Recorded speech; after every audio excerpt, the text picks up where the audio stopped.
So I understand you've had some beef with Dan, and I actually know this because he texted me prior to the party, and I don't think we've said this publicly, but Dan texted me and he's like, "Yo, you coming to my party?" And I said, "Yeah, I'm gonna be there." And he said, "Okay, great."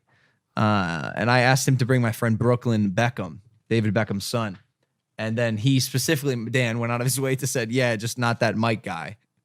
I think there's another word that you can. Well, I'm not going to say it. Yeah, just not that Mike guy.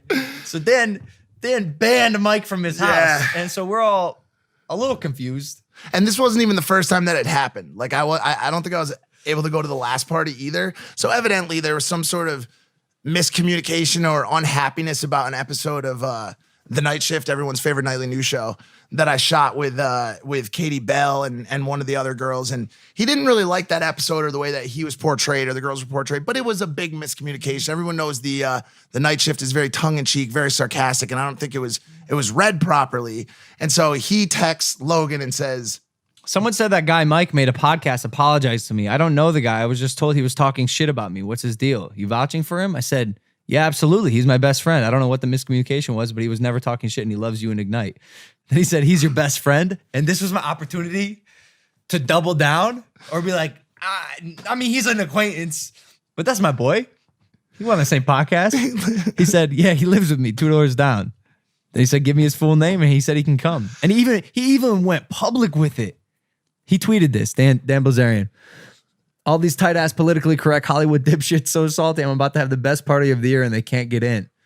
And then a fan. Let's say Braden Shomos. Shout out Braden Shomos. Shout out Braden Shomos for having my back. Now, he's not the only one that went at Dan trying to get me in, but he's the one that broke the fucking ice. He said, "Let Mike Majlak come." And Dan tweeted back. He said he can come. I peaked, bro. This is it. This is it, bro. And so... Yeah, I had to come in there with the Shia LaBeouf gif. Clapping gif. Because that's my boy.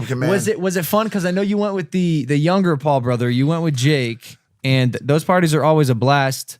I was at home playing with my laser pointer. I was shining it and Broly was chasing Making it. dogs chase it around. I did that for 2 hours. Yeah, it was awesome. It was a ton of fun, bro. Dan throws the best party in Hollywood. I was super bummed that you couldn't come.